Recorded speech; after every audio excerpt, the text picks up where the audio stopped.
ഇന്ന് കേരളത്തിലെ ഏറ്റവും ചൂടുള്ള വാർത്തയെന്ന് പറയുന്നത് പാലക്കാട് MLA ആയ രാഹുൽ മാങ്കൂട്ടത്തിൻ്റെ മുൻകൂർ ജാമ്യാപേക്ഷ തള്ളിയതാണ്.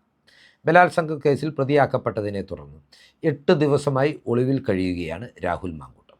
മുൻകൂർ ജാമ്യാപേക്ഷ തള്ളിയതോടുകൂടി രാഹുൽ മാങ്കൂട്ടത്തെ പാർട്ടിയിൽ നിന്ന് ഡിസ്മിസ് ചെയ്യുവാനുള്ള തീരുമാനം KPCC അധ്യക്ഷൻ സണ്ണി ജോസഫ് തന്നെ മാധ്യമങ്ങളെ അറിയിക്കുകയും ചെയ്തു. ഇനി രാഹുലിന് മുമ്പിൽ മറ്റു വഴികളില്ല എന്നതാണ് യാഥാർത്ഥ്യം. ഹൈക്കോടതിയെ മുൻകൂർ ജാമ്യവുമായി സമീപിക്കാമെങ്കിൽ കൂടിയും അതിനു മുൻപ് തന്നെ രാഹുലിൻ്റെ അറസ്റ്റ് ഉണ്ടാകാനുള്ള സാധ്യതകൾ ശക്തമാണ്. രാഹുലിനെയും കൊണ്ട് കേരള പോലീസ് ആഘോഷപൂർവ്വം പീഡനം നടന്നു എന്ന് പറയുന്ന ഇടങ്ങളിൽ തെളിവെടുപ്പിന് എത്തുകയും ചെയ്യും. അവിടെയെല്ലാം വലിയ രീതിയിൽ ആൾക്കൂട്ടമുണ്ടാകും. അവർ രാഹുലിനെ കൂകി വിളിക്കും. ഒരുപക്ഷെ ആ യുവ നേതാവ് തല കുമ്പിട്ട് ഒരു കുറ്റവാളിയെപ്പോലെ പോലീസ് വാനിൽ ആഘോഷിക്കപ്പെടുന്ന കാഴ്ച കേരളത്തിലെ മാധ്യമങ്ങൾ ലൈവായി ടെലികാസ്റ്റ് ചെയ്യുകയും ചെയ്യും.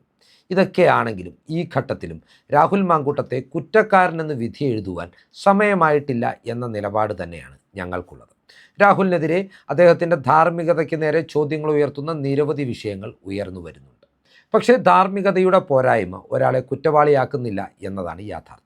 രാഷ്ട്രീയ രംഗത്ത് നിലനിൽക്കുവാൻ യോഗ്യതയില്ലാത്ത, കോൺഗ്രസ് പാർട്ടിയുടെ സംസ്കാരവുമായി ചേർന്നു പോവാത്ത ഒരാൾ എന്ന് കണ്ടുകൊണ്ട് അയാളെ മാറ്റി നിർത്തുവാനുള്ള അവകാശം കോൺഗ്രസിന് ഉള്ളപ്പോൾ തന്നെ അയാളെ കുറ്റക്കാരനായി വിധി എഴുതുവാനുള്ള അവകാശം കേരളത്തിലെ രാഷ്ട്രീയ എതിരാളികൾക്കോ മുഖ്യധാരാ മാധ്യമങ്ങൾക്കോ ഇല്ല എന്ന വസ്തുതയും നാം മനസ്സിലാക്കേണ്ടതുണ്ട്. ഒരാൾ കുറ്റക്കാരനാണോ അല്ലയോ എന്ന് തീരുമാനിക്കേണ്ടത് കോടതികളുടെ വിചാരണ നടപടികൾക്ക് ശേഷം പുറത്തു വരുന്ന വിധിയിലൂടെയാണ്. എന്നാൽ മുൻകൂർ ജാമ്യാപേക്ഷ തള്ളുമ്പോൾ തന്നെ രാഹുൽ മാങ്കൂട്ടം കുറ്റക്കാരനാണ് എന്ന രീതിയിലാണ് മുഖ്യധാരാ മാധ്യമങ്ങൾ ഈ വാർത്ത ആഘോഷിക്കുന്നത്. ഇവിടെ കോടതി എന്താണ് ചെയ്തിരിക്കുന്നത് എന്ന് നാം കൃത്യമായി മനസ്സിലാക്കേണ്ടതുണ്ട്. നിലവിൽ ലഭിച്ചിട്ടുള്ള പരാതികളുടെയും പ്രോസിക്യൂഷൻ സമർപ്പിച്ചിട്ടുള്ള തെളിവുകളുടെയും രാഹുലിൻ്റെ വാദമുഖങ്ങളുടെയും അടിസ്ഥാനത്തിൽ ഈ ഘട്ടത്തിൽ രാഹുലിന് മുൻകൂർ ജാമ്യം നൽകിയാൽ അത് ഒരുപക്ഷെ കേസിൻ്റെ നിഷ്പക്ഷമായ അന്വേഷണത്തെ സ്വാധീനിക്കുമെന്നും തെറ്റായ ഒരു സന്ദേശം നൽകുമെന്നും ഒരുപക്ഷെ രാഹുൽ മാങ്കൂട്ടം തെറ്റുകാരനാണെങ്കിൽ അയാൾ തെളിവുകൾ നശിപ്പിക്കാനുള്ള ശ്രമങ്ങൾ നടത്തുമെന്നുമുള്ള വിലയിരുത്തലിൻ്റെ അടിസ്ഥാനത്തിലാണ് കോടതി അയാളുടെ അറസ്റ്റ് തടയുകയോ മുൻകൂർ ജാമ്യം അനുവദിക്കാതിരിക്കുകയോ ചെയ്യുന്നത്. ഇതിൻ്റെ അർത്ഥം രാഹുൽ ഒരു പീഡകനാണ്, നിർബന്ധിതമായി ഗർഭചിത്രം നടത്തിച്ച ആളാണ്, അല്ലെങ്കിൽ അയാൾ ഒരു ബലാത്സംഗ വീരനാണ് എന്നുള്ളതല്ല. നേരെ മറിച്ച് ഈ വിഷയത്തിൽ സുതാര്യവും സത്യസന്ധവുമായ അന്വേഷണം നടക്കേണ്ടതുണ്ട് എന്നും ആ അന്വേഷണത്തിൻ്റെ നിഷ്പക്ഷത ഉറപ്പുവരുത്തുന്നതിന് വേണ്ടി രാഹുലിനെ പോലീസിന് വേണമെങ്കിൽ അറസ്റ്റ് ചെയ്യാമെന്നും കസ്റ്റഡിയിലെടുത്ത് ചോദ്യം ചെയ്യാമെന്നും അയാളെ കൊണ്ട് തെളിവെടുപ്പ് നടത്താമെന്നും മാത്രമാണ്. ഇതിനുശേഷം പോലീസ് സമർപ്പിക്കുന്ന കുറ്റപത്രത്തിൻ്റെ അടിസ്ഥാനത്തിൽ സാക്ഷികളെ വിസ്തരിച്ചതിന് ശേഷം ഇരുഭാഗങ്ങളുടെയും വാദമുഖങ്ങൾ കേട്ടതിന് ശേഷം തെളിവുകൾ വിലയിരുത്തിയ ശേഷം കോടതി ഒരു വിധി പ്രസ്താവിക്കുമ്പോഴാണ് രാഹുൽ മാങ്കൂട്ടം കുറ്റക്കാരനാകുന്നത്. അത്തരത്തിലൊരു വിധിയെഴുത്തിന് മുൻപേ എന്തുകൊണ്ടാണ് മാധ്യമങ്ങൾ ഇത്തരത്തിൽ ഇത് ആഘോഷമാക്കുന്നത് എന്ന ചിന്ത സ്വാഭാവികമായും നമുക്കുള്ളിൽ ഉടലെടുക്കേണ്ടതാണ്. ഇവിടെ ഈ വിഷയത്തിൽ ജാമ്യഹർജി പരിഗണിക്കുന്ന ജഡ്ജിമാർക്കുമേൽ പോലും സാമൂഹികമായ ഒരു സമ്മർദ്ദം ചെലുത്തുന്ന രീതിയിലാണ് മാധ്യമങ്ങളുടെ പ്രകടനം എന്ന് നാം വിലയിരുത്തണം. കോടതി മുറിക്ക് പുറത്തു വരുമ്പോൾ ജഡ്ജിയും ഒരു സാധാരണ മനുഷ്യനാണ്. അദ്ദേഹം TV കാണാറുണ്ട്, അദ്ദേഹത്തിൻ്റെ കുടുംബാംഗങ്ങളും TV കാണാറുണ്ട്.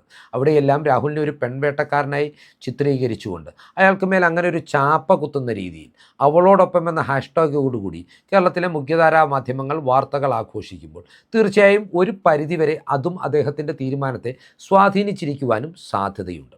നമുക്കറിയാമല്ലോ, രാഹുൽ ഈശ്വർ ഇപ്പോൾ റിമാൻഡിൽ കഴിയുകയാണ്. യഥാർത്ഥത്തിൽ അതിജീവിതയുടെ പേര് പുറത്തുവിടുന്നത് ജാമ്യമില്ലാത്ത ഒരു കുറ്റമല്ല. അപ്പോൾ അയാളെ ജയിലിലടയ്ക്കുന്നതിന് വേണ്ടി കൃത്യമായി അതിജീവിതയെ അവഹേളിച്ചു എന്ന ജാമ്യമില്ലാ കുറ്റം കൂടി അയാളുടെ തലയിൽ കെട്ടിവെച്ചിട്ടാണ് അയാളെ ജയിലിലേക്ക് അയച്ചിരിക്കുന്നത്. ഇവിടെ രാഹുൽ മാങ്കൂട്ടത്തിൻ്റെ കാര്യത്തിലും സാമൂഹ്യ സമ്മർദ്ദങ്ങൾ ശക്തമാണ്. ഇപ്പോൾ ഒരുപാട് ഊഹാപോഹങ്ങളും ഒരുപാട് പുകമറയും ഈ കേസുമായി ബന്ധപ്പെട്ട് നിലനിൽക്കുന്നുണ്ട്. അതിലേറ്റവും പ്രധാനപ്പെട്ടത് ഈ ആരോപണമുയർന്ന് ഏകദേശം 5 മാസങ്ങൾക്കിപ്പുറമാണ് ഈ പരാതി എത്തിയത് എന്നുള്ളത് തന്നെയാണ്. ഈ പരാതിയിലേക്ക് ഇരയെ കൃത്യമായി എത്തിക്കുന്നതിനുള്ള ശ്രമങ്ങൾ ചില മാധ്യമങ്ങളുടെ ഭാഗത്തു നിന്ന് നടന്നു എന്നതും വസ്തുതയാണ്. ഇര നേരിൽ മുഖ്യമന്ത്രിയെ കണ്ടാണ് പരാതി സമർപ്പിച്ചത് എന്നതുപോലും ഇവിടെ ദുരൂഹമാണെന്നും നാം മനസ്സിലാക്കേണ്ടതുണ്ട്. നമ്മുടെ നാട്ടിൽ ആയിരക്കണക്കിന് പീഡന കേസുകൾ നടക്കുന്നുണ്ട്. എന്നാൽ ഇതിൽ എത്ര ഇരകളിൽ നിന്ന് മുഖ്യമന്ത്രി നേരിട്ട് പരാതി സ്വീകരിക്കുന്നുണ്ട്? അപ്പോൾ തീർച്ചയായും ഈ കേസിന് ഒരു രാഷ്ട്രീയ പ്രാധാന്യമുണ്ട്. ഇടതുമുന്നണിക്ക് അനുകൂലമാകുന്ന, CPMന് അനുകൂലമാകുന്ന ചില ഘടകങ്ങൾ ഈ കേസിലുണ്ട്. അതിനാൽ തന്നെയാണ് മുഖ്യമന്ത്രി പിണറായി വിജയൻ ശാരീരിക അസ്വസ്ഥതകൾ മൂലം വിശ്രമിച്ചിരുന്ന ഒരു ദിവസത്തിൽ പോലും അതിജീവതയെ നേരിൽ കാണുവാൻ തൻ്റെ ഓഫീസിലേക്ക് എത്തിയതും പരാതി നേരിട്ട് സ്വീകരിച്ചതും ഒരു SIT രൂപീകരിച്ച് അന്വേഷണം ദ്രുതഗതിയിലാക്കിയതും. എല്ലാത്തിലും ഉപരിയായി രാഹുലിൻ്റെ മുൻകൂർ ജാമ്യം തടയപ്പെടുവാനുള്ള അല്ലെങ്കിൽ തള്ളപ്പെടുവാനുള്ള മറ്റൊരു പ്രധാനപ്പെട്ട കാരണം ഇന്നലെ അദ്ദേഹത്തിനെതിരെ ഉയർന്നു വന്ന ഒരു പരാതിയും അതിനെ തുടർന്ന് രജിസ്റ്റർ ചെയ്തിട്ടുള്ള FIRുമാണ്. ഇവിടെയും വാലും തലയുമില്ലാത്ത ഒരു പരാതിയാണ് എത്തിയിട്ടുള്ളത്. ഈ പരാതി അയച്ചിരിക്കുന്നത് പരാതിക്കാരിയാണോ എന്ന കാര്യത്തിൽ അന്വേഷണ ടീമിന് പോലും ഇപ്പോഴും വ്യക്തതയില്ല. ഈ പരാതിക്കാരിയെ കണ്ട് വിശദമായ മൊഴിയെടുക്കണമെന്ന് ആവശ്യപ്പെട്ടുകൊണ്ട് പരാതി ലഭിച്ച ഇമെയിലിലേക്ക് ഒരു നോട്ടീസ് നൽകുക മാത്രമാണ് അന്വേഷണ സംഘം ഈ ഘട്ടത്തിലും ചെയ്തിട്ടുള്ളത്.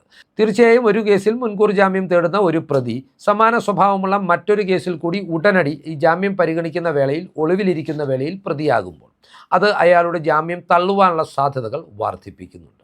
ഇത്തരം നിരവധി കാര്യങ്ങൾ കൂട്ടിച്ചേർത്ത് വായിക്കുമ്പോഴാണ് രാഹുൽ വേട്ടയാടപ്പെടുകയാണോ എന്ന സംശയം സ്വാഭാവികമായും എൻ്റെ ഉള്ളിൽ ഉടലെടുക്കുന്നത്. ഇതിന് മറ്റു ചില കാരണങ്ങളും കൂടിയുണ്ട്. രാഹുലിനെ മാത്രമല്ല ഇവിടെ ലക്ഷ്യം വെക്കുന്നത്. രാഹുലിൻ്റെ രാഷ്ട്രീയ സംരക്ഷകനായ, രാഹുലിൻ്റെ രാഷ്ട്രീയത്തിലെ പേട്രനായ ഷാഫി പറമ്പിലിനെതിരെയും കൃത്യമായ ആരോപണങ്ങൾ ഉയർന്നു വരുന്നുണ്ട്.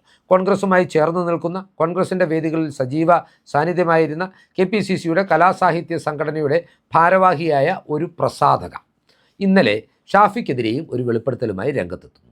രാഹുലിൻ്റെ ഭാഗത്തു നിന്ന് തനിക്ക് ദുരനുഭവം ഉണ്ടായിട്ടുണ്ടെന്നും ഇതിനെക്കുറിച്ച് ഷാഫിയോട് പറഞ്ഞപ്പോൾ അയാൾ പുച്ഛത്തോടുകൂടി പ്രതികരിച്ചുവെന്നുമാണ് ഈ സ്ത്രീ പറഞ്ഞിരിക്കുന്നത്. എന്നാൽ പിന്നീട് മാധ്യമങ്ങളെ കണ്ടപ്പോൾ രാഹുലിനെക്കുറിച്ചുള്ള പരാതി പറഞ്ഞപ്പോൾ ഷാഫി എങ്ങനെയാണ് പ്രതികരിച്ചത് എന്ന് ചോദിച്ചപ്പോൾ ഷാഫി പ്രതികരിച്ചതേ ഇല്ല എന്നാണ് അവർ പറയുന്നത്. അതായത് ഷാഫി പുച്ഛിച്ചു, പരിഹസിച്ചു എന്ന് പറയുന്ന ആൾ തന്നെ പറയുകയാണ് ഷാഫി ആ സന്ദേശത്തോട് പ്രതികരിച്ചില്ല എന്ന്.